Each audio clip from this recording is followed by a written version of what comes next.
Coloquei, agora é só esperar o delay. Então, bom dia a todos. Mais uma vez, a gente agradece a vocês prepararem esse caso para a gente poder compartilhar, né, uma troca de conhecimentos sempre, como a gente diz, e é um prazer estar aqui com vocês nessa manhã. Passo a palavra para a Silvana, que está aqui me acompanhando. Eu não me apresentei, para quem não me conhece ainda, eu sou Adriana Gomes Luz, sou docente da Unicamp, faço parte desse grupo, que é uma câmara técnica que escreveu o Manual de Assistência à Gestante Puérpera com Covid, e estou acompanhada da Silvana.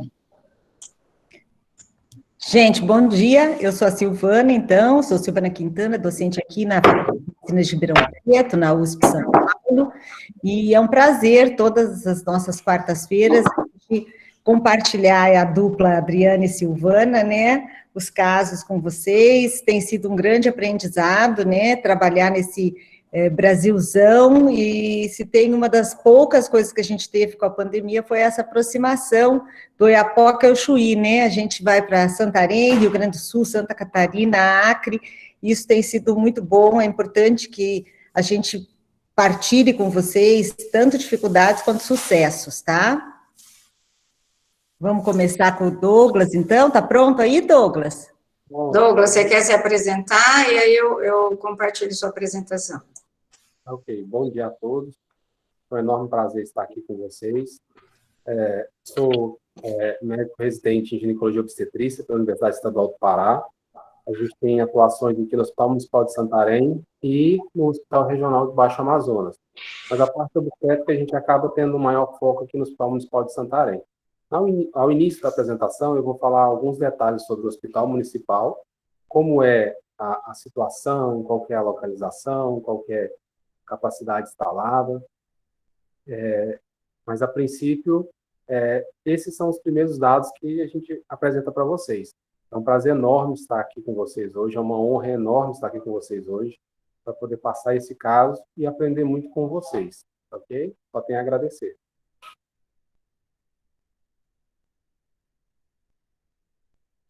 Vocês estão vendo a apresentação? Não, Dri. Espera aí.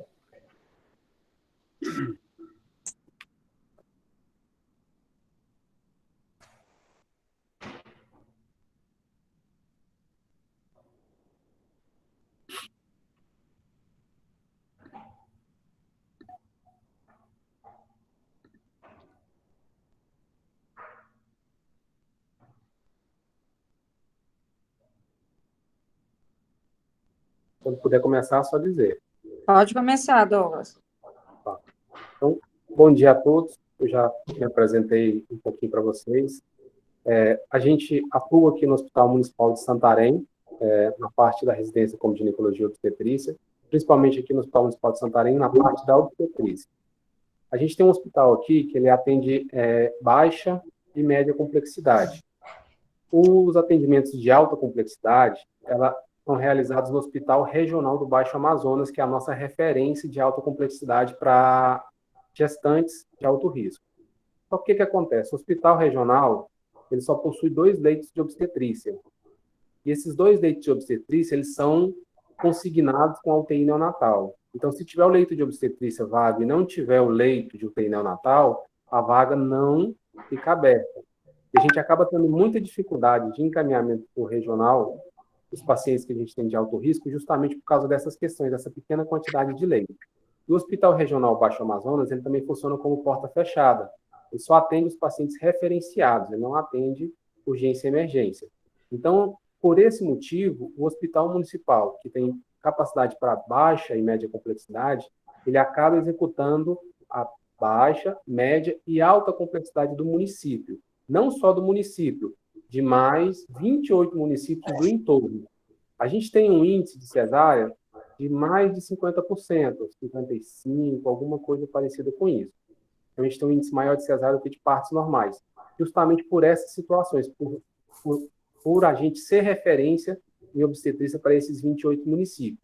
Então, tudo que acontece de intercorrência de parto são enviados para a gente. Então, a gente tem alto índice de muitas comorbidades, de muitos muitas coisas negativas. A gente aqui não atende paciente COVID, a gente atende apenas as gestantes. O fluxo do COVID ele é feito para a UPA, da UPA para o regional, ou da UPA, quando é uma gestante com queixa obstétrica, manda para a gente. A gente, por ter que atender as pacientes com COVID, com queixas obstétricas, nós providenciamos um isolamento. Não tem as condições necessárias, porém, a gente tem esse isolamento para a gente poder atender essas gestantes. A gente, como hospital municipal, a gente tem muitas limitações, mas dentro dessas limitações, a gente tenta sempre atender e trabalhar da melhor forma possível. O que eu vou passar para vocês hoje é um relato de caso onde a gente foi fiel ao prontuário. Então, o que tiver de erro, a gente vai estar mostrando, o que tiver de acerto, a gente também vai estar mostrando. E é muito importante, acho que essa discussão de caso, porque quando a gente pega um prontuário para rever tudo que foi feito, tudo que foi realizado, tudo de como aconteceu aquele caso em si, a gente vai analisando e vendo que existem outras possibilidades que poderiam ter sido realizadas, ou a gente percebe também que muitas coisas passaram despercebidas, e isso faz com que a gente tenha um feedback para que a gente possa sempre estar modificando. Então, é uma prática muito interessante que muitas vezes a gente deixa um pouco de lado, e eu acho que é muito importante a gente rever esses casos que tem alguma polêmica, que tem alguma dúvida, que tem algum diferencial para a gente poder amadurecer com isso. Porque a gente sabe que na medicina sempre é um eterno aprendizado. A gente pode estar com ela 30, 40, 50 anos que a gente nunca vai saber nada, a gente vai saber simplesmente uma pequena parcela dela. Então é um aprendizado enorme e a gente vai aprender um pouquinho mais com vocês aqui hoje. A gente tinha alguns casos de Covid que eles eram casos de Covid clássico, mas eu acho que talvez não seria tão interessante porque a gente não teria uma discussão de alguma coisa que talvez nos levasse a alguma situação que a gente pudesse tomar isso. Então, por alguns aspectos sociais, por alguns aspectos da evolução desse caso, eu resolvi compartilhar esse caso com vocês, tá? Esse caso é de uma gestante, aonde ela vem encaminhada via PFD de outro domicílio, e o encaminhamento veio com uma síndrome hipertensiva específica da gestação e Covid-19, tá? Então, isso é o que está no prontuário, por mais que no final de tudo a gente chegou à conclusão que não era bem o caso nem a situação da paciente. O que mais é interessante, a paciente é RRWW, ela é indígena, 35 anos, mora em aldeia, na aldeia MS Poeira, em Oriximiná, Pará. Ela não falava nem entendia uma só palavra em português. Quem traduzia tudo era o marido, porém, a tradução ela era um pouco, digamos que, duvidosa. Porque quando a gente ia perguntar alguma coisa, a gente falava muitas coisas e ele transmitia uma ou duas palavras, ela transmitia para ele várias palavras e ele devolvia para a gente monólogos. Então, a gente não sabia até que ponto essa tradução era fiel. Existem algumas coisas também em relação ao acompanhamento da casal que a gente vai estar comentando também mais para frente. Gesta 5, parto normal 3, aborto 1. A última menstruação dela foi dia 23/5/2020 e quando ela foi admitida no nosso serviço, ela estava com 31 semanas. Ela realizou 5 consultas de pré-natal. Nessas 5 consultas de pré-natal, uma foi 7/8, 16/10, 18/11, 24/11 e 3/1. Não foram consultas faltosas, ela tinha um pré-natal, sim, até frequente, fez o pré-natal direitinho. O pré-natal ela não teve nenhuma intercorrência, a não ser uma anemia que ela teve no primeiro trimestre de gestação, com uma hemoglobina de 7,4, que passou despercebido por quem estava realizando o pré-natal. As pressões dela eram todas normais, ela não teve nenhuma alteração de pressão durante essas consultas de pré-natal, pelo menos não durante o período que estava anotado no cartão. E o único exame alterado que ela tinha era só essa anemia. Então, ela não tinha comorbidades, porém tinha esse fator de risco, que era essa anemia aguda. Ela veio transferida via TFD de Oriximiná, com diagnóstico de SEG, polidrame, e ela fez um teste de COVID para ser transferida para cá, que deu não reagente. Eu não sei que tipo de teste foi, eu não tenho detalhes desse teste, eu só tenho a resposta que o teste foi não reagente. Pode passar a próxima página. Na admissão dela, que foi dia 22/1/2021, ela foi admitida com clínico pressórico de 17/10, eminência de eclâmpsia, ela já estava assintomática, porém, ela veio com a história de que ela estava apresentando cefaleia, náuseas e vômito. No exame físico dela, idade estimativa de 31 semanas, PA 17,10, altura uterina 34 centímetros, BCF 134, edema em membros e músculos inferiores, subindo já um certo edema em abdômen e membros superiores também. A paciente estava sem sintomas respiratórios, em ambiente com saturação de 98%. Próxima. No primeiro dia de internação dela, a gente medicou ela com os antihipertensivos, metildopa e hidralazina, deixou metildopa de horário, fez hidralazina de resgate. E a gente foi acrescentando o nifedipino de forma gradativa até a gente ter um pico pressórico adequado para o que a gente queria. Ela realizou 2 doses de corticoides, Celestano Solução, 12 mg, sendo a primeira na admissão e a segunda 24 horas após. Teste Covid não reagente no município, como eu falei para você já, o tipo de teste a gente não sabe. Às 22 horas do primeiro dia de internação dela, a paciente estava sem queixas, com uma PA de 140/90 em ambiente, BCF 142, com boa saturação de oxigênio. No mesmo dia da admissão dela, a gente já solicitou transferência para o Hospital Regional de Baixo Amazonas, onde é o nosso hospital de referência para alta complexidade. Por quê? Nós aqui temos um berçário ou uma semi-UTI neonatal que tem suas limitações e a gente consegue receber e ter um bom prognóstico de RN a partir de 34 semanas. Então, o nosso serviço, a partir de 34 semanas, a gente consegue segurar bem. Menor que isso, a gente já encaminha para o regional quando o bebê tem prognóstico bom. Então, a gente já no primeiro dia solicitou essa internação, essa transferência. No segundo dia de internação dela, a gente pegou os resultados de exame.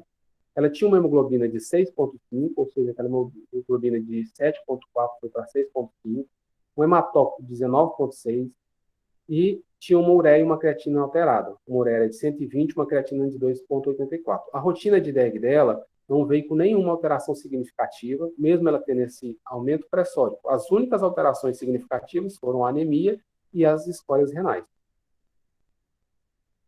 No segundo dia de internação, paciente sem queixas, pressão de 13/8, eupneica, saturação de 98%, em ambiente, com edema generalizado, anasarca. A gente solicitou acompanhamento da nefrologia, a nefrologia acompanhou a gente, essa paciente, durante todo o período de internação dela, e todas as condutas relacionadas a essa parte de ureia e creatinina foram feitas pelo nefrologista. A gente sempre acompanhando. Às 23 horas, a paciente estava sem queixa, normotensa, eupneica, febril, BCF 132 e tinha recebido 2 bolsas de concentrado de hemácias por causa da anemia na admissão. Ainda no segundo dia de internação, a gente pediu uma nova rotina de SEG, pediu leito para o Hospital Regional de Alta Complexidade novamente, porque todos os dias a gente tem que atualizar esse pedido de transferência, e a gente pediu vigilância da PA e do BCF. Paciente sem queixas, com PA dentro do limite da normalidade. No segundo dia ainda, a gente pediu um ultrassom com Doppler. Esse ultrassom com Doppler, ele veio com ILA normal, veio um peso fetal de 2,85 kg e ausência de sofrimento fetal. Cardiotocografia de 12 horas na admissão até a gente conseguir o ultrassom. Então, a gente acompanhou esse BCF aí. Além de estar de horário, a gente acompanhou também com o cardiotoco. O paciente estava sem queixas, com PA dentro da normalidade. O nefro avaliou ela, mesmo com aquelas enzimas alteradas, no valor que a gente considera preocupante, ele manteve uma conduta conservadora. Foi solicitado nova rotina de SEG, mais proteinúria para ela, e a gente continua aguardando vaga no hospital regional. Terceiro dia de internação, paciente estável, sem queixas, pressão e BCF sem alteração, saturação de oxigênio 92%, ela mantendo o edema em membros e músculos inferiores e superiores também. Então, o que acontece? Essa paciente até então ela estava assintomática de tudo. Ela apenas apresentava o edema, que era considerável, e alguns picos pressóricos com alteração de enzimas de escórias renais. A gente não teve resultado de exames nesse terceiro dia.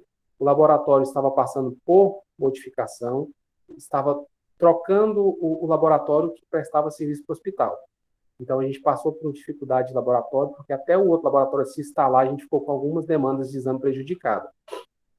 A gente tinha uma PA de 12/8, temperatura de 35,8, eupneica, BCF entre 130 e 138, durante as 128, durante as 24 horas. A gente também pediu um outro ultrassom no terceiro dia, veio um ultrassom com Doppler normal, 2,247 peso, líquido normal, ausência de hipóxia fetal. Nesse dia, por causa do laboratório, a gente estava sem resultado de exame. No quarto dia de internação, paciente estável, sem queixa, sinais vitais sem alteração, BCF 142, evoluindo com piora do edema, sem resultado de exames também no quarto dia. Quinto dia de internação, paciente estável, sem queixa, sinais vitais sem alterações, BCF 142, movimentação fetal positiva, PA 12/8, saturação de oxigênio 97 em ar ambiente, evoluindo com piora do edema. No quinto dia, a gente conseguiu o resultado de exame dela. Mesmo com os 2 concentrados de hemácia, a gente veio com hemoglobina de 6,8, a gente saiu de 6,4 para 6,8, somente com 2 concentrados de hemácia. Ficamos a pensar que talvez essa paciente podia estar sangrando de alguma maneira, mas não tinha nenhum foco de sangramento. Isso nos fez ter algumas dúvidas, mas a gente também pensou, talvez por causa da patologia renal, ela está sendo consumida de alguma maneira. E a rotina dela veio com uma ureia de 152 e uma creatinina de 168, ou seja, a creatinina da admissão teve uma melhora, porém a ureia teve uma piora. Mas o paciente anasarcada, a gente até entende um pouquinho. Ela teve um acréscimo também do ácido úrico, 5,71. Além disso, na rotina de SEG dela, nenhuma alteração, apenas escórias renais e o ácido úrico. Coagulograma normal, a gente solicitou mais 2 concentrados de hemácia, mantemos a conduta, colocamos o Noripurum para ela, mais ultrassom com Doppler, nova rotina de SEG e sulfato ferroso. A rotina de SEG dela, a gente repetiu ela sempre de 12 em 12 horas, 24 em 24 horas, dependendo da necessidade. Mesmo a gente não achando nada de alterado, a gente achou mais prudente a gente sempre estar de olho nisso aí. E o que estava nos preocupando era justamente a alteração renal dela até esse momento. Sexto dia de internação, gestante sem queixas, pressão 12/8, saturação de oxigênio 98 em ambiente, eupneica febril, mucosas hipocoradas, e ultrassom com Doppler sem sofrimento fetal com polidrama, sem histórico de diabetes ou qualquer outra alteração.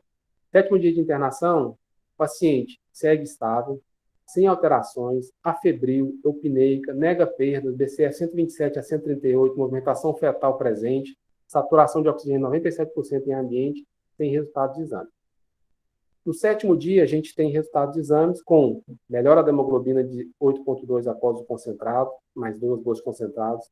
A gente teve uma alteração da creatinina novamente, que saiu de 1,8 para 2,2. A ureia deu uma leve melhorada, porém, as escórias renais seguem alteradas. Já teve um início de alteração também nesse sétimo dia de internação do potássio, que estava 5,2. Foi solicitado nova rotina de DEX, solicitado avaliação e acompanhamento do nefrologista, mesmo ele acompanhando, a gente deu mais uma puxadinha para ele poder dar uma olhada lá, porque aquela creatinina anterior melhor talvez podia fazer com que ele se acomodasse. Então, a gente cobrou novamente que ele desse uma reavaliada nessa paciente. No oitavo dia de internação, a gente já estava com algumas dificuldades de comunicação com a paciente, justamente por aqueles critérios que eu falei. Ela não entendia uma só palavra do que a gente falava. O paciente, o acompanhante dela, que era o marido, muitas vezes não ficava no leito, ficava, às vezes, andando no hospital ou ia fazer alguma outra coisa. Eles eram daqueles indígenas realmente bem raiz mesmo, aqueles que tinham algumas culturas bem entranhadas em si, onde, às vezes, não aprovavam muito as condutas médicas, não acreditavam muito nos remédios, não acreditavam muito no tratamento, recusavam-se a usar máscara o tempo inteiro, a gente sempre cobrando da questão das máscaras, e a gente teve dificuldade justamente porque a Casai estava sem acompanhar esses pacientes nesse momento. A gente até mandou um papel para a Casai informando, pedindo que a Casai acompanhasse esses pacientes, porque a gente precisa justamente de um tradutor. A Casai sempre acompanha esses pacientes durante o dia, mas nesse caso em si, eu não sei se foi porque é um TFD, eu não sei se passou batido, a Casai não compareceu, mas a gente cobrou e mandou um papel para ela solicitando que seja acompanhado esses pacientes mais de perto. O paciente no oitavo dia segue estável, com boa saturação, 98, sem queixas, e relatou uma dormência nas mãos, até pelo próprio edema, né? Ao exame anasarcada, BCF 142, sem perdas, pressão 3/8, frequência respiratória de 24, balanceado positivo com volume urinário de 400 ml. Ela estava começando a ter uma diminuição de volume urinário. Ultrassom com Doppler 2,300, líquido normal com maior bolsão de 9,6 e ausência de sofrimento fetal. No oitavo dia de exame, a gente tem uma ureia de 135, uma creatinina de 2,22, que continua aumentando, um ácido úrico de 11, que aumentou bastante também, e um potássio de 5,2. Ela teve uma infecção urinária, e aí, como no cartão dela já tinha um histórico de tratamento com cefalexina, a gente entrou com ceftriaxona para ela. A gente soltou nova rotina de DEG e continua aguardando vaga do hospital regional. Ou seja, a gente já está no 10º dia de internação dessa paciente e até agora aguardando uma vaga no hospital regional para uma paciente de alto risco. 10º dia de internação, paciente com 32 semanas e 4 dias, segue estável, em anasarca, sem queixas, sem perdas, PA dentro da normalidade, VCA 122, movimentação fetal presente, saturação de 98%. A conduta dela foi mantida até porque a gente não tinha nenhuma queixa dela relacionada à obstétrica, apenas o edema e alteração das escórias renais, nada alterado da rotina de SEG dela. E aí a gente solicitou vaga para o hospital regional também no 10º dia. A gente continuou solicitando a avaliação do nefrologista devido ao aumento da ureia e da creatinina dela. E no 10º dia a gente também tem os resultados de exame, que vieram com hemoglobina de 8,6, ureia de 167, creatinina de 2,22, enzimas hepáticas totalmente normal. A gente teve um leve aumento do DHL, que foi pouco significativo, o ácido úrico deu uma melhorada, e o potássio 141, potássio 5,9 e o sódio 141. Então, a gente teve essas leves alterações aí também, tudo relacionado à questão renal, tanto potássio, sódio, ureia e creatinina. Foi o que nos chamou a atenção. Do restante, estava tudo ok. 11º dia de internação, paciente com 32 semanas e 4 dias, segue estável anasarca, sem queixa, sem perdas, com PA dentro da normalidade. Movimentação fetal presente, saturação de 97 e exame de urina infeccioso em tratamento. O nefro avaliou a paciente, ele relatou no prontuário que ela estava com boa diurese e ele classificou ela como uma disfunção renal. Não classificou como insuficiência renal, apenas como disfunção renal e anasarca. Essa foi a classificação dele e o diagnóstico dele no prontuário. Foi recomendada restrição hídrica, ele pediu ultrassom de rins e vias urinárias e pediu registro de diurese. A conduta dele foi mantida e a gente continua aguardando vaga no regional. No 13º dia de internação, essa paciente estava eupneica, PA de 11/7, afebril, saturação de 98, seguia em anasarca, com piora da creatinina. A creatinina dela foi para 3,22, um balanço positivo. Frequência cardíaca de 81, frequência respiratória 22, PA 11,7, ultrassom de vias urinárias e renal normal. O que acontece? O nosso serviço tem capacidade de segurar um RN bem a partir de 34 semanas. Como ela teve uma alteração significativa nessa creatinina de 3,22, a gente pensando na questão renal, a gente resolveu indicar a cesariana dela por causa do aumento das escórias renais e porque o bebê tinha um bom prognóstico com essa idade gestacional. A gente fez a cesárea dela, o RN nasceu com 2,90 kg, com a PIGA de 9,9/9, indo para o berçário para cuidados e encaminhamento para o Alcon. Então, a gente já foi direto para o Alcon após os cuidados no berçário. Então, bem que o bebê nasceu. Paciente do primeiro DPO de parto cesariana, ela estava eupneica, PA de 12/7, no 14º dia de internação. Estava febril, saturação de 98%, anasarca, anúrica, com piora da creatinina. Ela ainda piorou mais ainda a creatinina. Ao exame obstétrico, estava com mamas lácteas, sem fissuras ou abalamentos, globo de segurança presente, locos fisiológicos, fluido operatório de bom aspecto, frequência cardíaca 81, respiratório 22. A gente seguiu acompanhando essa paciente, porém, até o momento, ela ainda não tinha conduta obstétrica, apesar da gente já ter resolvido a gestação e a gente ter conduzido a gestação. A gente pediu nova rotina de SEG, até pelo aumento dessas enzimas, a gente pediu avaliação do nefrologista novamente por causa do aumento da creatinina e a gente pediu mais 2 concentrados de hemácias, até por causa da perda na cesárea. No 15º dia de internação, no segundo DPO, essa paciente começou a apresentar um desconforto respiratório. Então, só no 15º dia, ela veio com o exame COVID negativo. No 15º dia, no segundo DPO, ela começou a apresentar um desconforto respiratório, dispneia, dificuldade em dormir, anúrica e anasarca. A gente pediu um raio-x de tórax dela, que veio com derrame pleural bilateral, ou seja, faz sentido, por causa da anasarca, por causa da insuficiência renal. Ausculta com crepitação difusa e diminuição de invases. Ela foi, depois que a gente conversou com o nefro, chegou a opção, e a melhor opção foi encaminhar ela para UTI, só que o marido não aceitou que ela fosse para UTI, ele não quis que ela fosse, ele brigou com todas as forças porque ele queria que ela fosse para um lugar que ele pudesse acompanhar ela. Não foi para a UTI. A gente conversou bastante com ele, falou para ele da questão da necessidade e que a gente tinha sala de estabilização em UTI. E aí ele ficou de dar uma resposta para a gente. A avaliação do NEF foi classificada como insuficiência renal aguda, no segundo dia pós-operatório de cesariana, mas mesmo assim ele ainda manteve uma conduta conservadora. O RN, o segundo TPO de cesárea após 48 horas, foi de alta. A gente solicitou, no primeiro dia que ela apresentou sintoma respiratório, TC de tórax, isolamento para paciente, teste de COVID. No 16º dia de internação, essa paciente, aliás, no 15º dia de internação, a gente conversou com o paciente, com o marido, ele não quis ir para a UTI, e aí a gente mandou ele para a sala vermelha, porque ele concordou em ir para a sala vermelha, mas não concordou em ir para a UTI. A sala vermelha é uma sala de estabilização que a gente tem, onde é o suporte que a gente dá para o paciente antes dele ir para a UTI. O que acontece? No 16º dia de internação, essa paciente já estava lá no terceiro DPO de cesariana, na sala vermelha, na sala de estabilização, foi iniciado anticoagulante pelo médico de estabilização, enoxaparina, albumina por conduta do NEF, furosemida por conduta do NEF, foi feito corticoide e fisioterapia respiratória. Às 20 horas, o esposo, no primeiro dia que ela estava na sala de estabilização, às 20 horas, o esposo invadiu a sala de estabilização, retirou a paciente do leito. Tirou a força e não aceitou ela lá. Foi tirando o monitor, tirando tudo, tirou ela da sala de estabilização por conta própria, porque ele não aceitava a paciente ficar lá e ele não poder acompanhar. Ele falava que, por ser índio, era um direito dele acompanhar a paciente, mesmo ela estando na UTI ou ela estando numa sala de estabilização. A gente conversou muito, tentou explicar bastante, mas ele foi irredutível.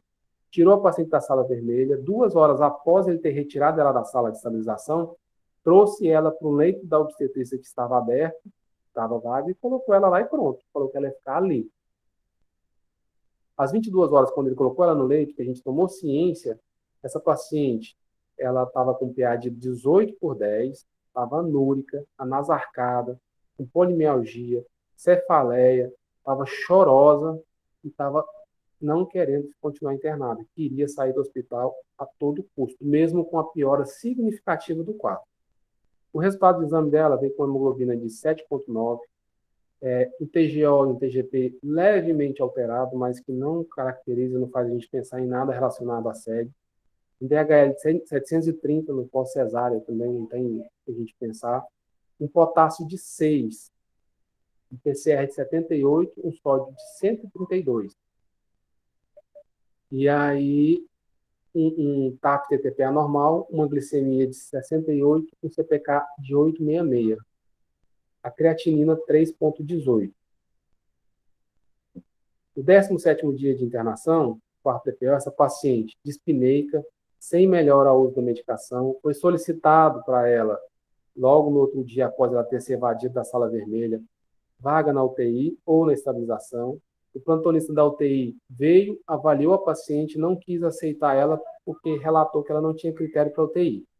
A gente continuou solicitando a avaliação do nefrologista.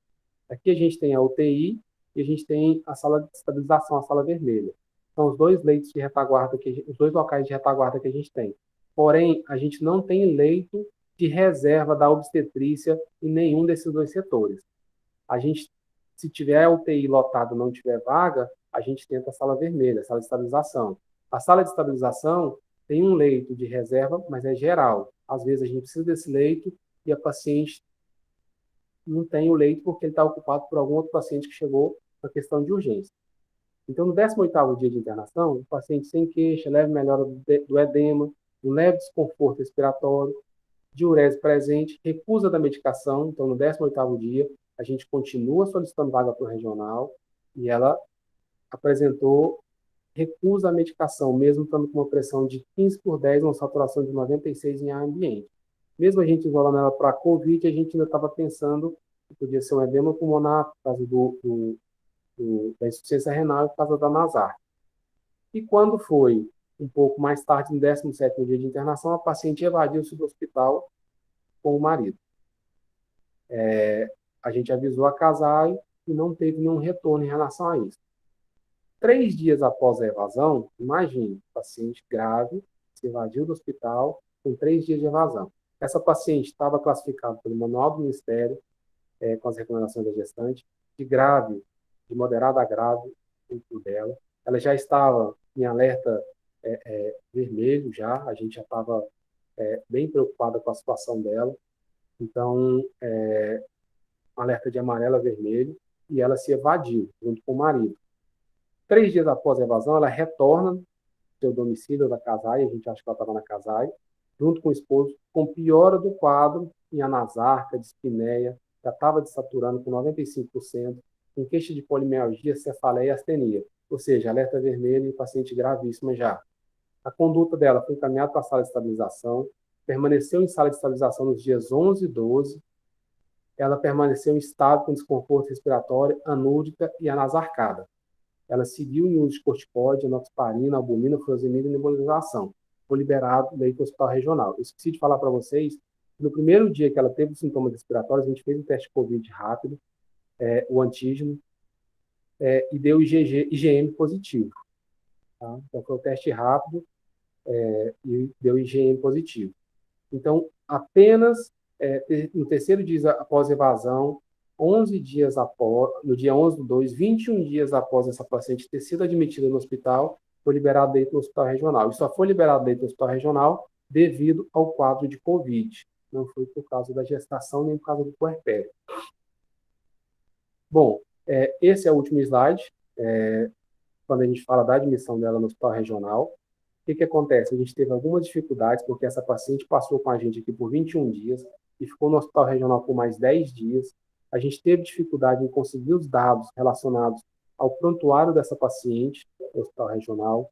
A gente conseguiu algumas informações por intermédio da CESPA. A CESPA entrou em contato com o regional e o regional passou algumas informações para a gente. Mas passou uma espécie de relatório, não passou o prontuário em si. Então, as informações que a gente tem do que foi feito durante o período que ela estava no hospital regional, elas são pobres e são poucas, mas é o que a gente tem. Então, é o que eu vou passar para vocês. Dia 12/2/2021, ela foi admitida no Hospital Regional Baixo Amazonas, no relatório do Hospital Regional Baixo Amazonas.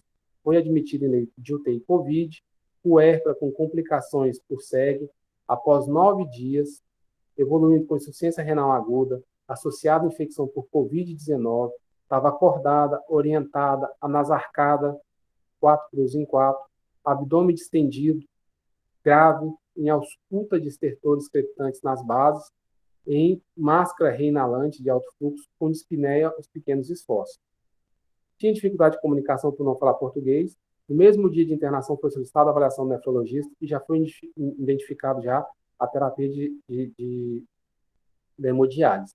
Já foi realizado os implantes, os catéteres dela de hemodiálise, e foi realizada a primeira sessão de hemodiálise. Na primeira sessão de hemodiálise já foi interrompida, porque ela evoluiu para intubação orotraqueal. As drogas administradas nela foram fentanil, midazolam, noradrenalina.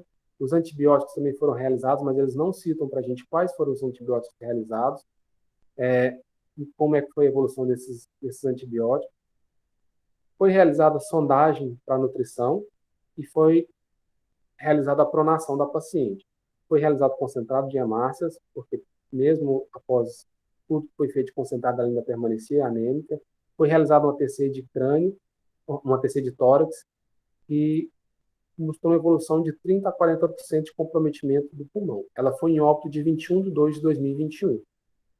E isso é o nosso caso do Hospital Municipal de Santarém. A gente tem algumas informações que ficaram um pouco restritas, mas eu acho que é um caso que valia a pena a gente falar, até por causa de como ele ocorreu, de como foi esse caso.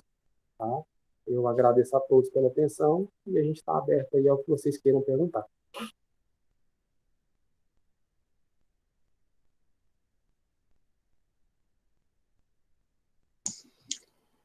Bom, Douglas, em primeiro lugar, muito obrigada por compartilhar esse caso com a gente. Tem vários pontos que a gente vai precisar conduzir aí com vocês, né? Primeiro, só me explica uma coisa, sempre que a gente trata de população indígena, né, a gente aqui não está tão acostumado, o CASAI é o quê, de fato? A Casa do Índio. Sim, mas qual é o apoio que ele dá para o índio, né? Porque ele, assim, essa índia mora numa aldeia. Isso. Eles têm uma casa aqui na cidade, a Casaia, onde os índios, quando vêm da aldeia, ficam lá, nessa casa. Lá tem todo o suporte de enfermagem, tem o suporte alimentar, para dormir. Então, é uma casa de apoio do índio na cidade. E a Casai, ela tem os intérpretes, que tem várias línguas indígenas diferentes. Quando o índio vem para cá e ele precisa vir para o hospital, o índio vem para o hospital e a Casai acompanha esse índio durante o dia, porque ele acaba sendo o intérprete desse índio para a gente, para poder passar as informações para a gente, passar informações para ele e para orientar ele a conduzir. São pessoas que são treinadas para lidar com os indígenas. Então, esse suporte que eles dão. Durante essa paciente em questão, a gente ficou sem esse suporte da Casai. A gente não sabia por qual motivo, inclusive a gente até mandou um documento para a Casai questionando o porquê desse suporte não foi dado para a gente. Então, é uma casa de apoio ao índio, onde tem um técnico de enfermagem que sempre acompanha os índios durante o hospital, ou alguém da Casai que acompanha o índio durante o hospital, justamente para ser o mediador do índio com os profissionais de saúde e dar o apoio necessário para eles e para a gente. E sempre passar para a aldeia também as informações sobre aquele índio. Ok. Só uma outra dúvida. Quem realiza esse pré-natal indígena? Porque na chegada você falou que a paciente tinha um 7,4 de hemoglobina que não foi percebido. Quem realiza esse pré-natal? Alguns pré-natais nessas situações fica difícil a gente saber, até porque esse é outro município e a gente não sabe como é que funciona lá. Alguns municípios, eles levam os profissionais até a aldeia para que se faça o pré-natal, ou alguns municípios têm o suporte na cidade e o índio vai até a cidade fazer esse pré-natal. Então, nessa cidade em si, eu não sei como funciona esse fluxo, eu não sei qual que é a situação que o pessoal lá adota, mas a grande maioria leva os profissionais até as aldeias. Ok. Bom, mas então, na verdade, pelo que a gente entendeu, o seu hospital tem uma maternidade de média e baixa complexidade, é isso? Exatamente. Não especificamente direcionada para UTI. Então, vamos voltar lá no começo do caso. Essa paciente foi admitida no seu serviço com 170 por 100 de pressão arterial e um quadro de eminência de eclâmpsia, né, com cefaleia, náusea e vômito. Isso. Quando ela chegou, assim, por ser eminência de eclâmpsia, quando ela chegou, ela estava sintomática. Ela chegou com um encaminhamento com essas queixas, mas ela estava sintomática. Até por isso a gente não optou por sulfatar ela de início, porque a pressão estava alta, mas ela estava assintomática, porém no encaminhamento falava que ela tinha tido esse sintoma. Ah, então ela não apresentava no momento que ela chegou. No momento que ela chegou, eu até tinha falado no começo justamente por isso. Ela chegou com eminência de eclâmpsia, ela vinha encaminhada com eminência de eclâmpsia, chegou aqui com a eminência de eclâmpsia no encaminhamento, porém, quando a gente foi fazer o exame, ela estava assintomática. Mas com uma pressão de 170 por 100. 170 por 100. Aí a gente manteve a vigilância, fez a medicação para controle da pressão, caso realmente a gente confirmasse que era uma iminência de eclâmpsia, para a gente sulfatar. E vocês têm sulfato disponível no serviço? Temos, sim. Ok. E, bom, aí depois a paciente estabilizou, ficou com uma pressão de 14,9, e aí chegaram os exames laboratoriais, né? Já nos primeiros exames que essa paciente apresenta, ela já tinha uma hemoglobina de 6,5 e uma ureia de 120 e uma creatinina de 2,84. Exatamente. O que já preocupa bastante. Exatamente. E ela ainda se mantinha hipertensa nesse momento. A pressão já estava controlada já. No primeiro dia de internação, à noite, a pressão dela já estava de, se eu não me engano, a pressão dela no primeiro dia de internação à noite já estava 14,9. No segundo dia já estava com a pressão ok. Então, a gente não teve problema de pressão dela durante o período de internação. A gente só teve pico pressórico dela no dia que ela evadiu da sala vermelha e no dia que ela recusou a medicação. Então, a pressão dela, após a admissão dela, foi super tranquila. A gente não teve problema com pressão. E, assim, a gente nem usou dose plena de todos os antipertensivos. A gente usou dose plena de metildopa e nifedipina de 12 em 12 horas. Qual que é o protocolo de vocês para sulfatação? Quais são as indicações? Só iminência de eclâmpsia? Ou tem mais alguma? A gente faz a neuroproteção também, a iminência de eclâmpsia, a gente faz sempre só nesses 2 casos. Vocês não têm o hábito de sulfatar pacientes que são pré-eclâmpsias graves, com alterações laboratoriais? Não. Não. Mas, doutora, deixa eu falar só. Essa paciente, eu sou Valéria, ela não tinha o laboratório dela para síndrome hipertensiva da gestação. O que ela tinha era alteração renal só. E significativa, né? Porque a alteração laboratorial de ureia, de TGO, TGP, DHL, ácido úrico, estava no normal, não estava indicando ainda o momento para sulfato, né? Por isso que a gente não realizou. Tá? Por isso que eu perguntei, se vocês só sulfatam, qual é o protocolo? Né? Assim, quando a gente pega a alteração laboratorial, que a gente vê que a paciente, mesmo ela tendo uma descompensação da pressão, só que algumas enzimas dela estão alteradas, TJ, TGP, bilirrubina, aí a gente avalia o benefício de sulfatar. Mas o que acontece? É igual a doutora Valéria falou, essa paciente, a todo momento, a única alteração que a gente teve em relação a ela foi de ureia e creatinina, potássio, ácido úrico. Então, ela veio encaminhada, como eu falei para vocês, como uma SEG. Mas durante a evolução, a gente não encarou ela como uma SEG. Só que a gente tem que ser fiel ao prontuário. Eu não posso colocar aqui uma insuficiência renal agora, se foi colocado que era SEG. Mas, assim, essa paciente não foi sulfatada por causa disso. A gente não viu critérios para sulfatar ela. Tá. E vocês chamaram o nefrologista, né? Lembrando que... Sim, lembrando que os parâmetros que o nefro usa para diálise são diferentes do que a gente considera adequado para gestação. Exatamente. Como foi essa conversa com o nefro? Porque assim como a gente fala que é muito importante a gente ter, hoje, diante do Covid, uma conversa refinada com os intensivistas, quando a gente fala de outras especialidades, isso também serve. É lógico que a gente, quando chama o especialista, vai respeitar a orientação dele, mas a gente precisa lembrar que a gente está diante de uma gestante e que escórias de ureia acima de 80 são extremamente lesivas para o feto. O nível de diálise para grávida não é o mesmo do que uma paciente de insuficiência renal. O nefro deixa esses valores subirem até chegar em creatinina de 5 e a paciente parar de urinar, né? Então, assim, é só para a gente entender qual é a discussão que vocês têm com o especialista local.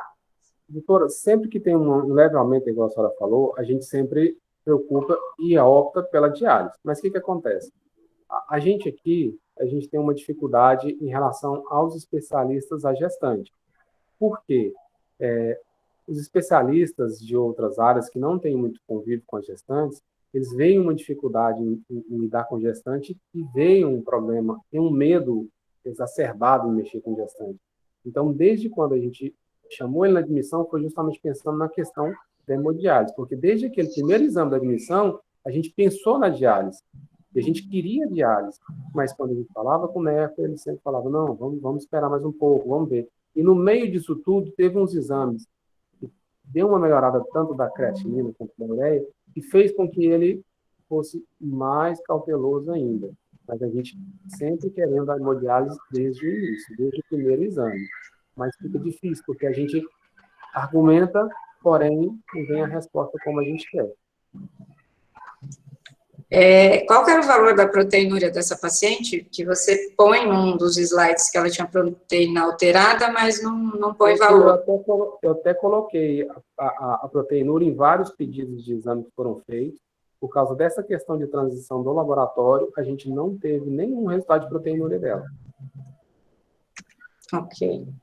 Por isso que foi colocado o resultado. Mas foi cobrado. Todos os dias a gente cobrava a proteinúria dela, todos os dias foi... Os laboratórios foram cobrados todos os dias praticamente, mas como o Douglas falou, teve essa transição de laboratório aí e realmente a gente não conseguiu ver os exames laboratoriais como a gente queria dessa assistência, né? Realmente. E na verdade, o exame de urina 1 não mostra proteína? Não estava fazendo nem esse, doutora, na época. A gente estava limitado nos exames. E vocês não têm fita urinária, Labstix? Doutora, a gente estava Tem. sem laboratório no hospital.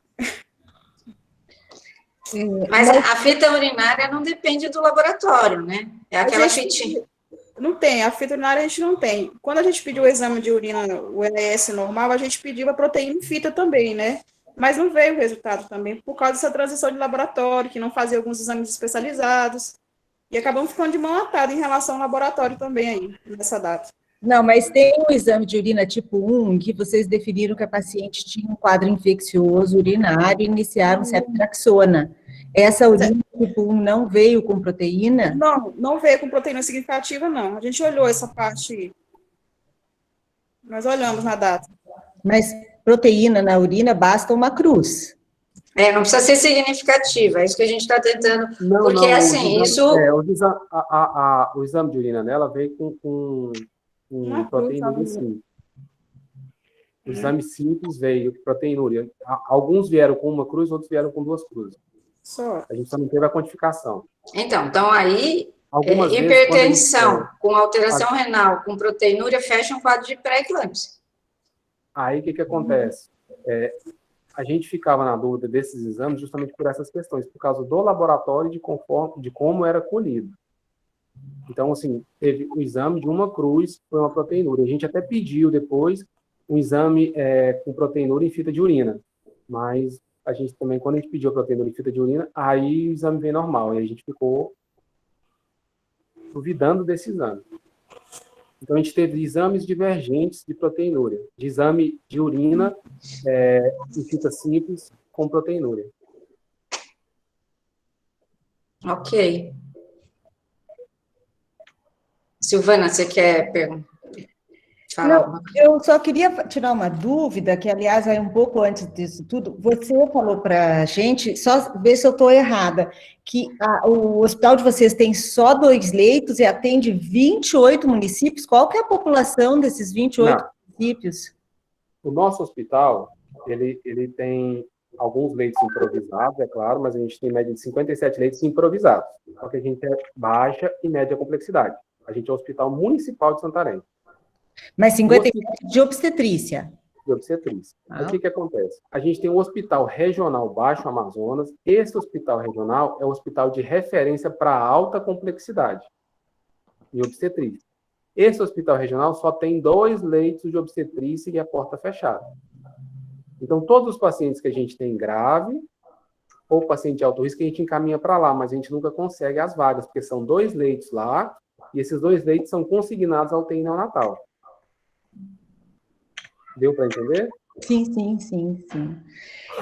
E uma outra pergunta, que eu assim, o caso, ele tem realmente várias... É muito fácil ver o caso depois que ele aconteceu, né, gente? Certo? Quem está vivendo o caso, ele tem as suas dificuldades.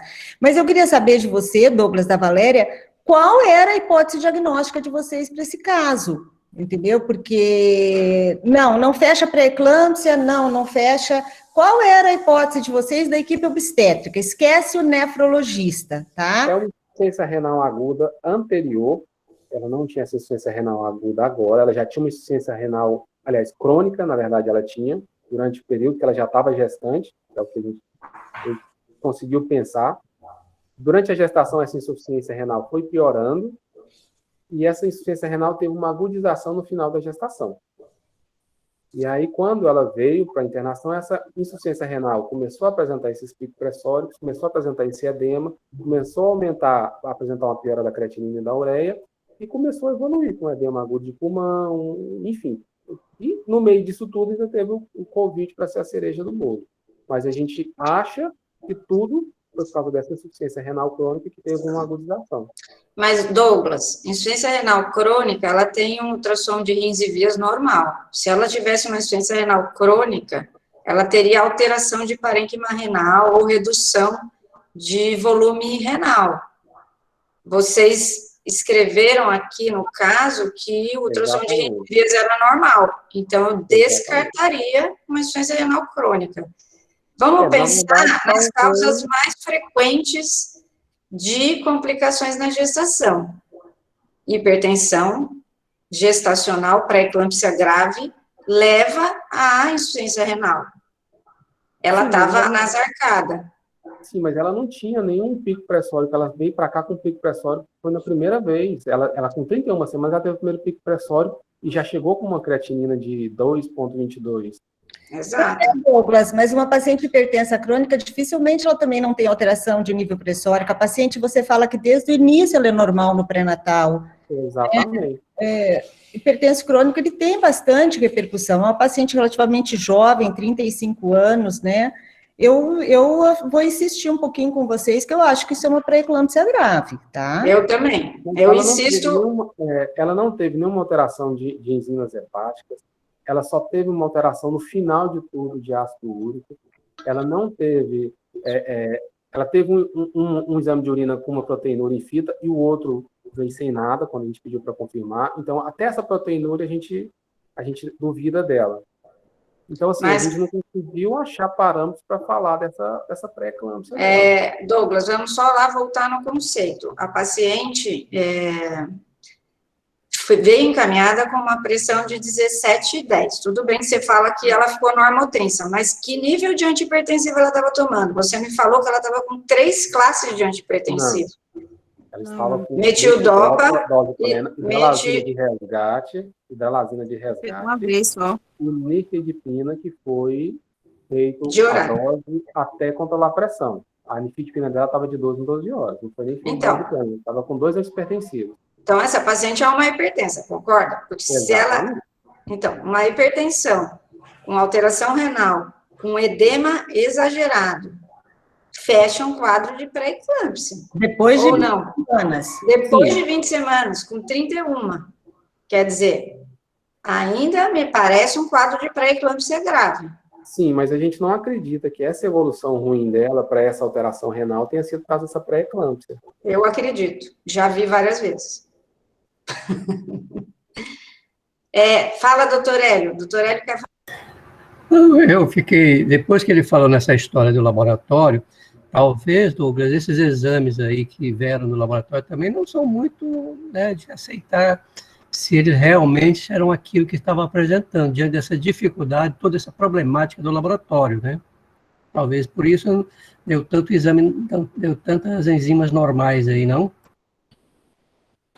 Os exames foram feitos de 2 laboratórios diferentes. Os exames foram bem parecidos das enzimas, tanto hepáticas quanto renais. Foi 2 laboratórios, porque quando estava em transição, como teve dificuldade da transição do laboratório, o hospital pediu para um outro laboratório particular fazer os exames. Então, dos que a gente provou as informações, as enzimas hepáticas, ureia, creatinina, ficou muito similar, ficou muito parecido. E a gente pensou também na questão do laboratório. Então, a gente insistiu muito na rotina de DEG dela. A gente fez a rotina de DEG praticamente diária. Mas mesmo com essa rotina de DEG diária, a gente só conseguiu achar alterações nas escórias renais. Então, Douglas, mas clinicamente a paciente se comportava como uma pré-eclâmpsia grave. Edema de membro superior anasarca, a gente considera um sintoma clínico grave.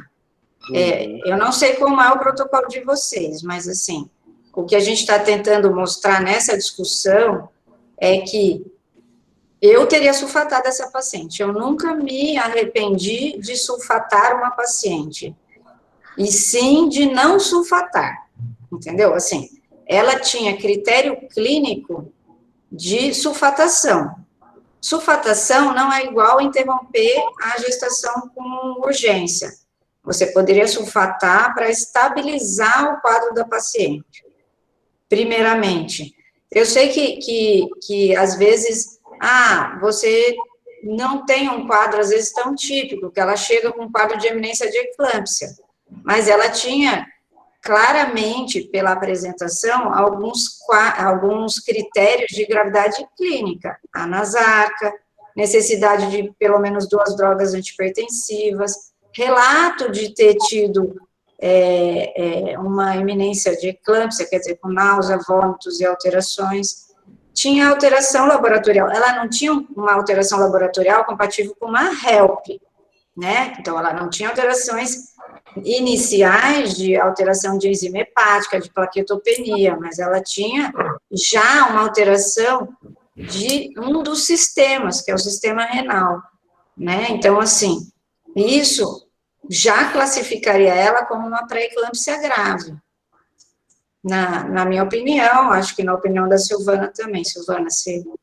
Sim, e além disso, eu fico um pouco preocupada, porque, assim, lógico, o renal, o nefro tem um conhecimento fantástico, mas eu acho que tem determinados momentos, gente, que a equipe da obstetrícia, ela precisa de uma postura mais ativa no seguinte sentido: uma creatinina de 2 e pouco e uma ureia de 192, ela perdeu tempo de fazer diálise, sim, certo? Doutora, Então, oi. a gente falou, nós conversamos isso com ele, sobre ele, doutora, mas ele optou por uma conduta conservadora no dia. Ele sempre optou por uma conduta conservadora, e a gente insistiu desde o princípio na diálise, na verdade. Desde o primeiro exame de admissão, a gente Desde queria diálise. A gente pediu para fazer diálise. Só que, assim, não tem como, que não era conduta nossa, né? A gente só podia expor, a gente só podia explicar. Então, a gente pediu o tempo inteiro que fosse para diálise a paciente justamente por causa disso. Porque a gente sabe que prejudica o feto, o valor daquelas escórias. Mas a gente não conseguiu convencer o nefro, não. Esse caso teria sido bom que o nefro tivesse aqui com a gente, né?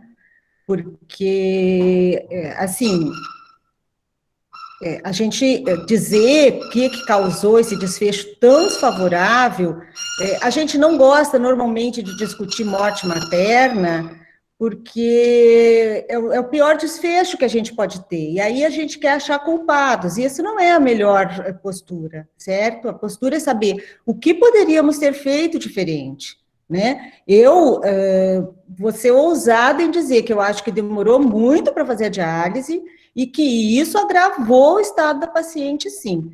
Ela só fez diálise, acho que quando ela foi para quando ela foi para o segundo dia de internação dela, se não estiver enganado.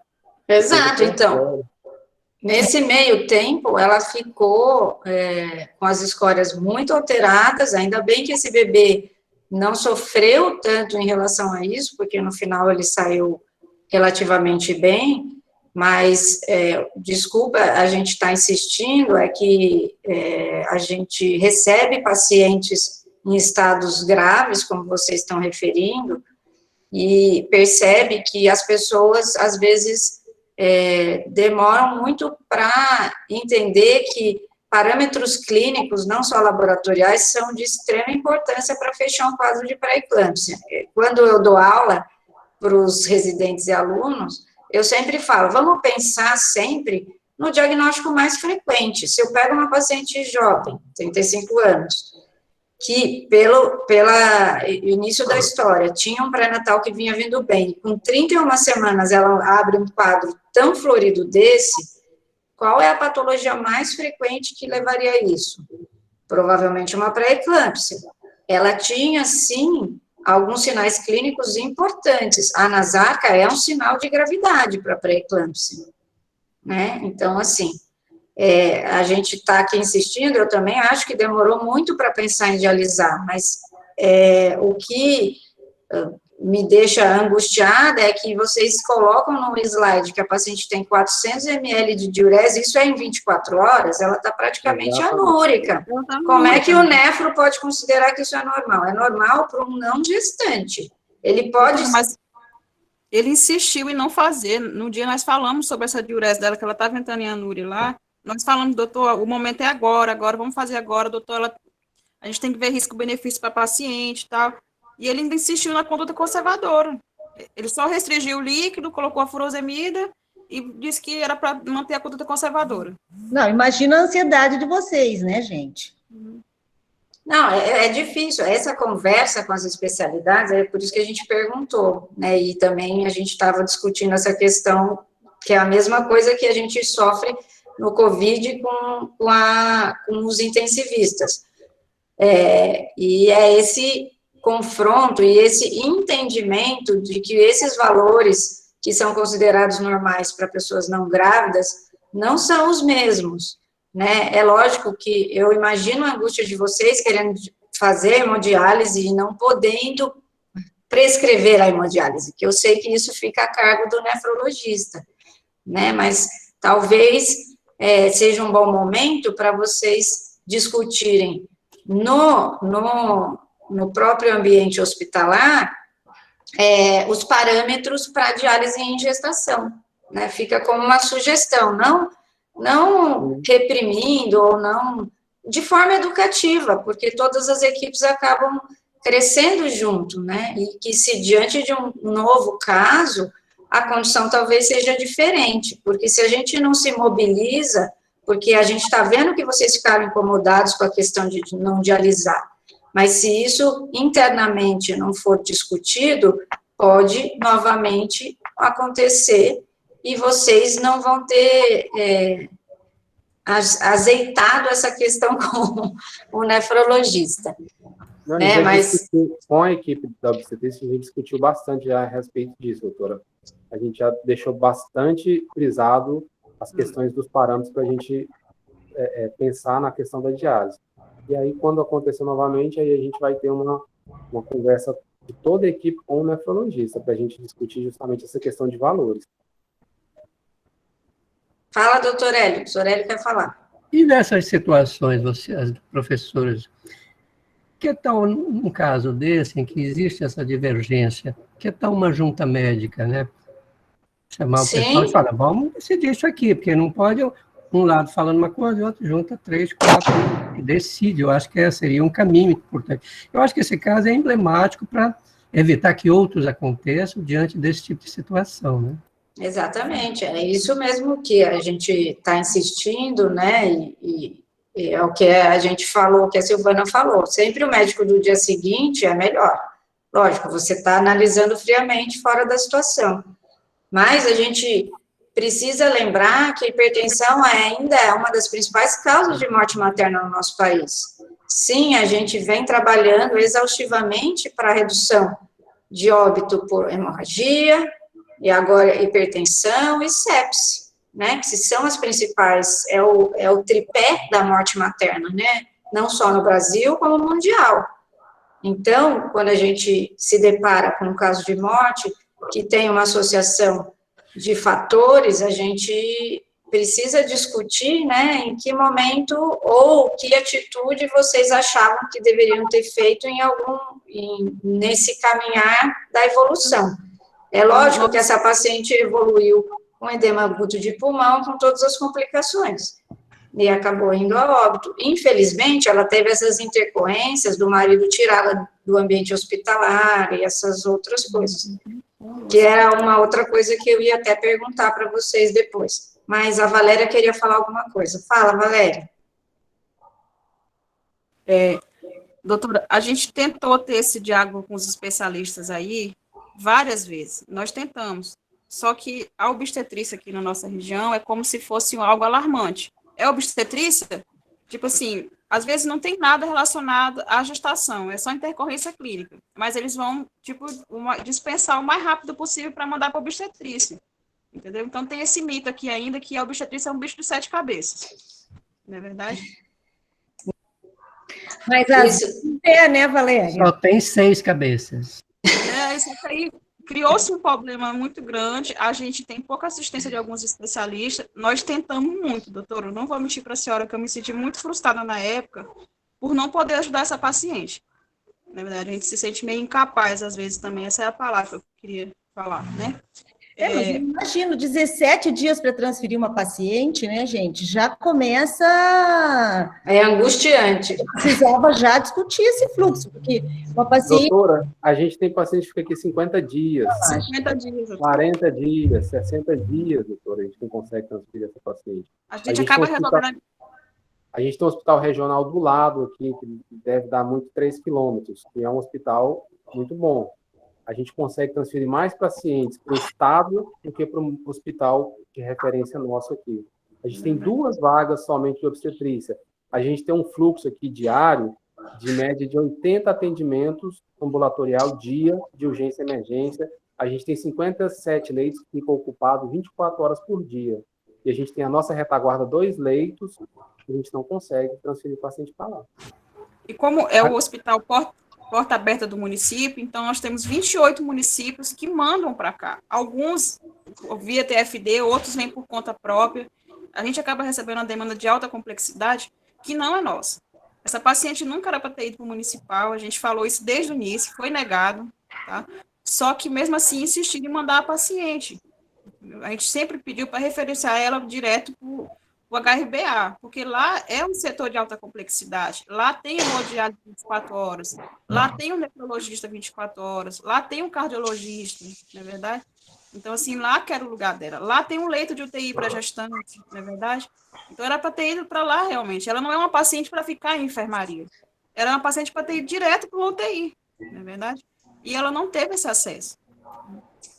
Não, ela é a nossa situação. Ela é uma paciente de alto risco que veio para o hospital que atende demanda de média e alta complexidade. Ou seja, a gente é a porta de entrada que não consegue dar fluxo. Fechar. Entra por aqui e fica por aqui. 90% dos pacientes de alto risco do município de Santarém e dos 28 municípios que a gente atende, quem resolve somos nós, mesmo sem capacidade instalada para atender a alta complexidade. Então, a gente atende pacientes de alta complexidade sem capacidade para atender pacientes de alta complexidade. Douglas, ontem nós tivemos aqui um webinário com o secretário de Estado e foi garantido que o Hospital Materno Infantil vai ser entregue ainda este ano aí em Santarém. Então, isso vai ajudar bastante. Assim como a implementação da obstetrícia em Itaituba, que é um hospital regional. Então, isso vai dar uma desconcentrada. Exatamente. Agora, você falou em 28 municípios, aí na região, Tapajós e Baixa Mansa, são 20 municípios no total. Esses 8 aí... Tem de onde? As Placas, Rurópolis e Uruará, Amanda. Novo Progresso. Aí Tapajós aí, Castelo né? do Sonho já mandou também, Castelo do Sonho já mandou. Vai além a região do Tapajós, que manda muito pacientes para cá. Ficou acertado ontem, o secretário prometeu que vai terminar o Hospital Materno Infantil. Então, isso é uma cobrança que nós vamos continuar fazendo aí. E a outra é instalar o serviço de obstetrícia e ginecologia e obstetrícia no regional de Itaituba. Doutora Adriana. Oi, desculpa. Bom dia. Sei que a gente já está encerrando e a gente deixou bem à vontade para que eles discutissem. Eu sou Fátima, sou técnica da Secretaria de Saúde do Estado, só complementando a fala do doutor Hélio, vi aí doutor Douglas e doutora Valéria, né, expondo a situação, o que a gente queria reforçar enquanto Secretaria de Saúde, que realmente essa é uma situação da região do Baixo Amazonas, que é muito preocupante para o Estado.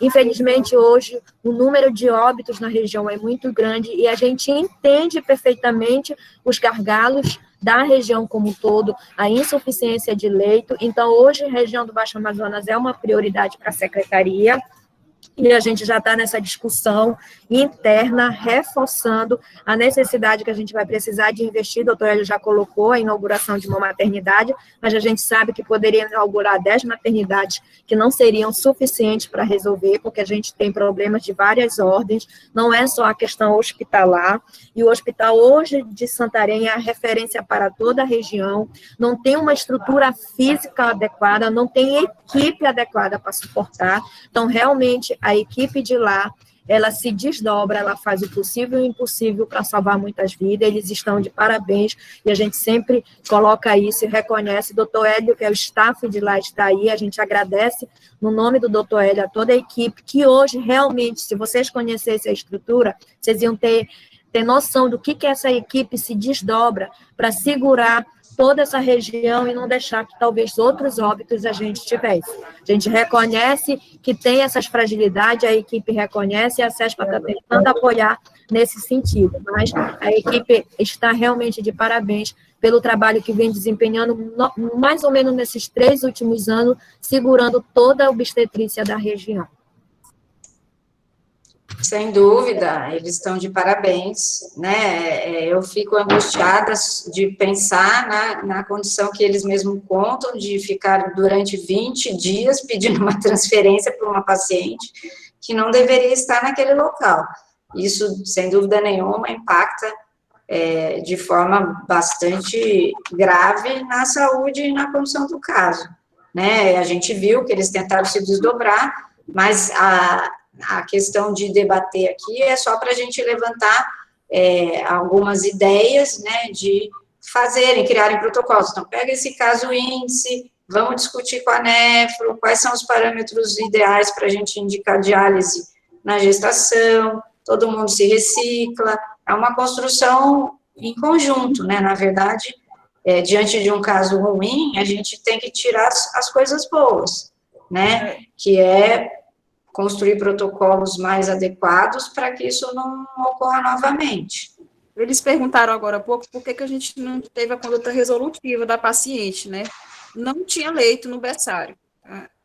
A gente tentou fazer essa conduta resolutiva desde o princípio, mas nós estamos com a demanda de alta complexidade muito prematuro, mãe de ausência de pré-natal por oligômeno acentuado, muito prematuro de 24 semanas, 28, 32 semanas. Os mais velhos são 32 semanas, a grande maioria das vezes.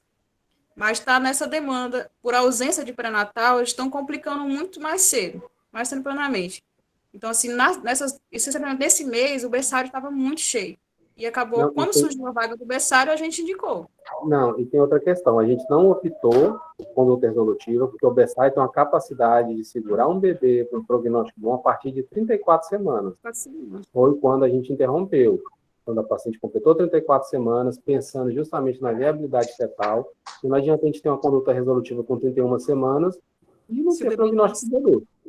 Mas aqui a indicação era materna, né, gente? Se fosse resolvido, não é fetal, é materna. E a prioridade tem que ser a mãe. Pois é, a prioridade era a mãe, só que não tinha leite no berçário. A cesárea, a partir do momento que ela teve uma alteração da creatinina também.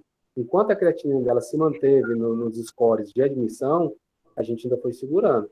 Tanto é que com 34 semanas ela teve um acréscimo da creatinina e a gente interrompeu. Inclusive, a indicação durante a apresentação foi dita que foi justamente por causa do aumento das escórias renais, por causa da idade gestacional do berçário e para tentar dar um melhor prognóstico para a mãe, né? Para a gente tentar deixar esse nefro mais livre para ver se ele conseguiria fazer alguma conduta mais ativa aí se a gente tirasse o ferro. Bom, gente, para finalizar, né, eu acho que a equipe se desgastou muito, né, foi um caso difícil, vocês devem ter aí se estressado bastante, a gente está observando, acho que vocês fizeram o que era possível para esse momento, lógico, mas eu deixaria algumas sugestões para vocês. A primeiro, em termos de proteção da equipe da obstetrícia, que chequem se isso está tudo anotado e bem anotado no prontuário, né? Certo? A segunda coisa é que a equipe da obstetrícia, diante dessa, nós ficamos aqui um certo impasse, observa a resistência de vocês em aceitar o diagnóstico de pré-eclâmpsia, discuta esse caso primeiro na obstetrícia, tentando olhar o que nós estamos aqui sugerindo, que isso pode ser uma pré-eclâmpsia grave. E a terceira coisa é que, desse caso, se tire aí uma reunião interdepartamental, né, intersetorial, discutindo com as equipes esses casos e tirando daí um protocolo para vocês ficarem mais à vontade nos próximos casos, porque eles vão acontecer. Quem trabalha com gestante e quem está recebendo gestante de alto risco, como vocês, até com menos condição, vai receber outros casos de alto risco. Então, isso precisa estar mais organizado aí entre as equipes para vocês não passarem o estresse que vocês passaram, vocês indicando um procedimento e não tendo respaldo da equipe para fazer isso. Então, se eu posso contribuir com alguma coisa, essas seriam as minhas sugestões para o grupo aí, tá? Okay.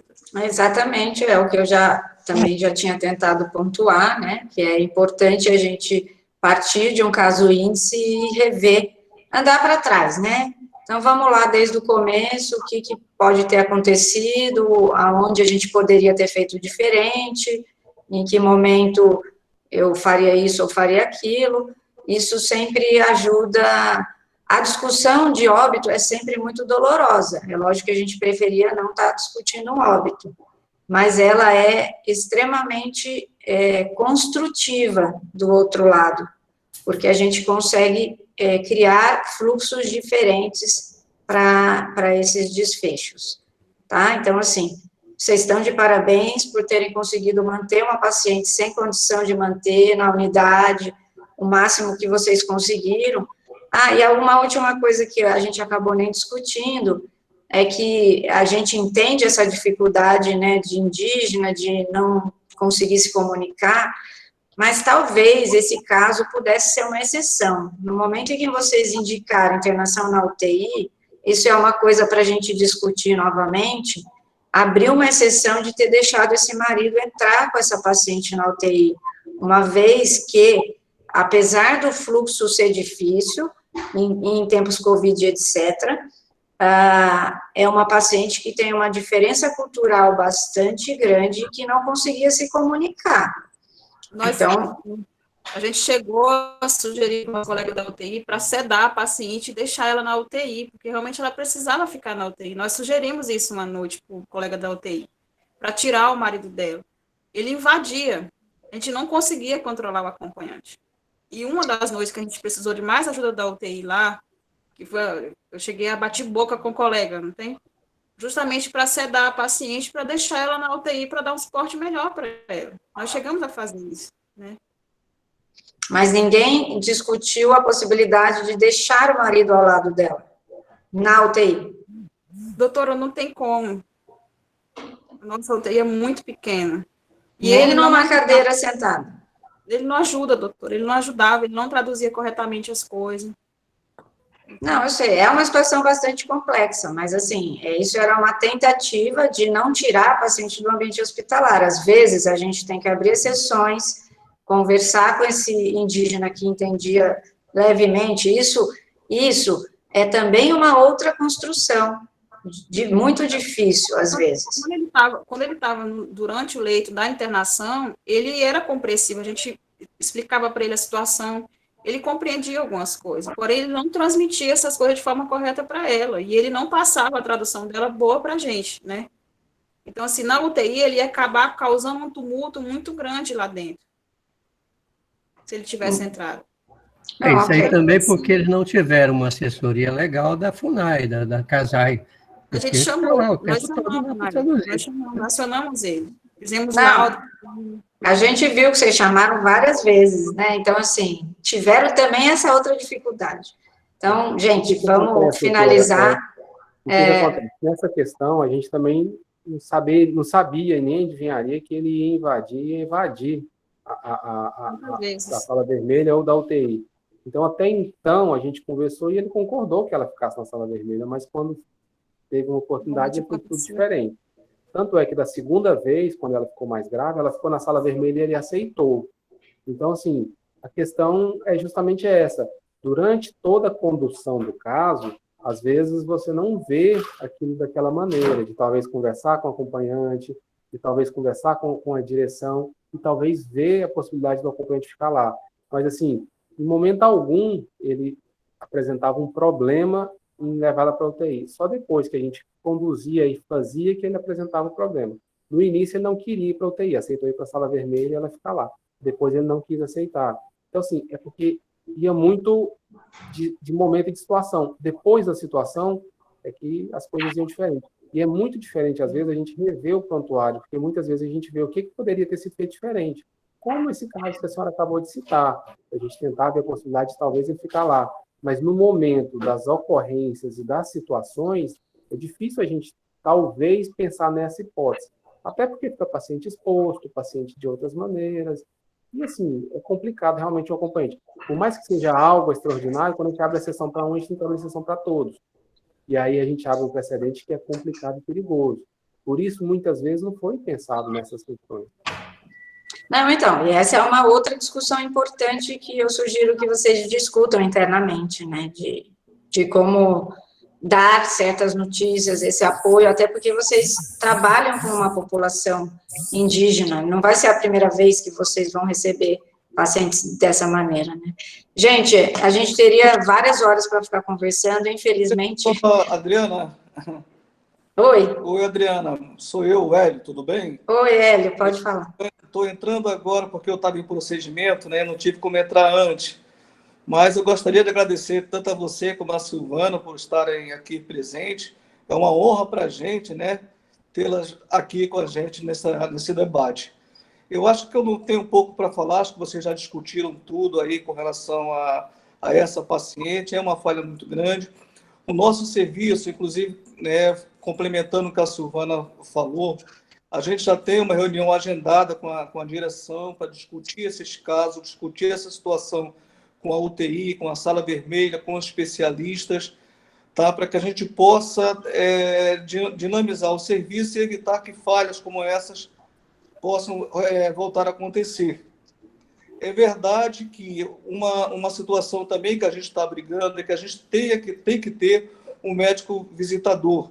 O nosso serviço é muito peculiar, né? O Adriano já conheceu aqui, a própria Mônica, já viram a realidade da nossa situação.